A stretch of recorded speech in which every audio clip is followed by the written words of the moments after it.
Hello everyone! Now I'm out walking again.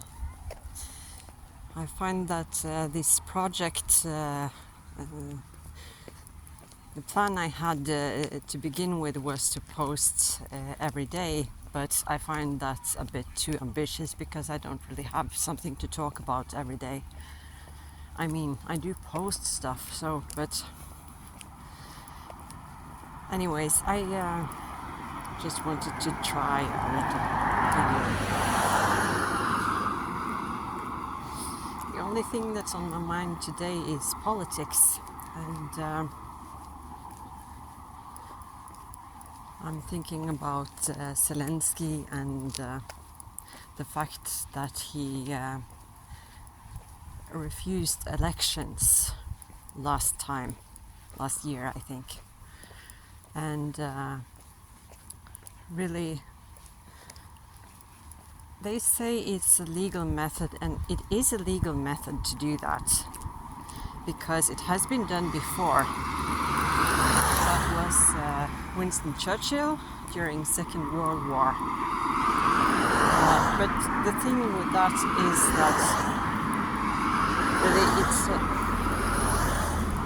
really it isn't so good because most people don't do that. They have wars in many places, and I've had many wars since then, but somehow it seems to not be the thing to do. They might hold elections like normal, really. So I wonder why we think this fight between Ukraine and Russia is a fight about democracy and dictatorship, because if they don't hold elections, then maybe they aren't democracies. Also, Zelensky has been rumored to have assassinated lots of people, amongst others in Spain. There was an assassination that was in the open street. Someone has been supporting Lavrov in Russia and was obviously a friend of his, and Zelensky didn't like. Now that dude is dead, and his friend was threatened with a similar situation but managed to escape. So there are many such incidents, and the entire opposition is in prison. And it wasn't to begin with, is the thing there. So before the war in 2022, Ukraine was considered a half dictatorship, and Zelensky has only made matters worse when it comes to dictatorships, because before the war at least there was an opposition and they had elections, however corrupt, but they had elections. And the rules are stricter, and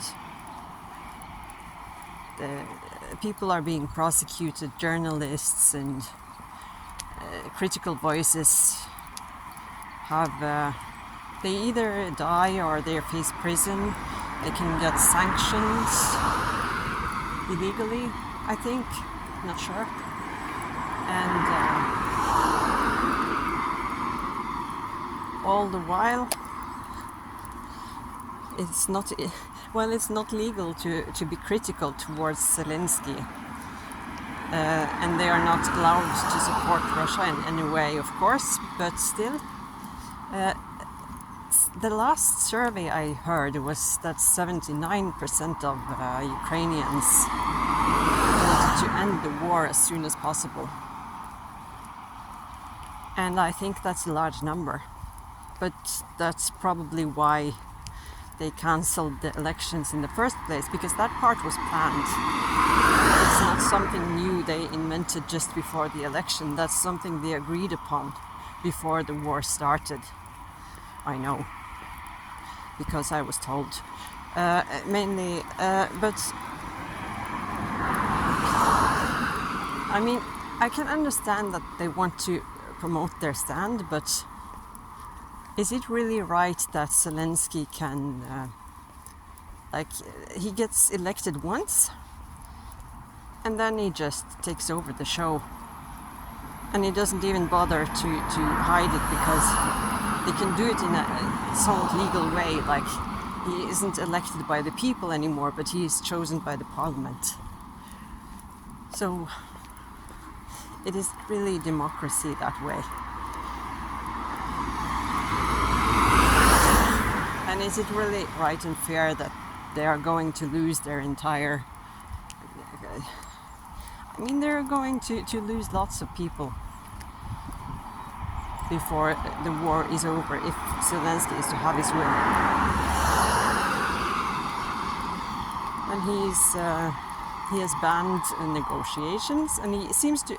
I mean, everyone seems to blame Vladimir Putin, but I think Zelensky is at fault, honestly, because he could have been more agreeable about negotiations.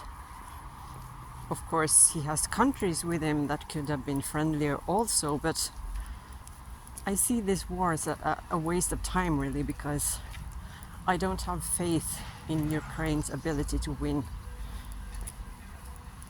I mean, it's ridiculous.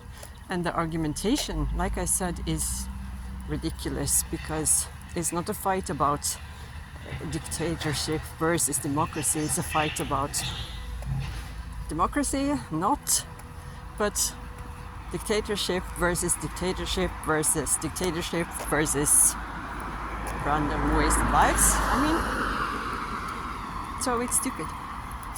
So, but anyways, bye.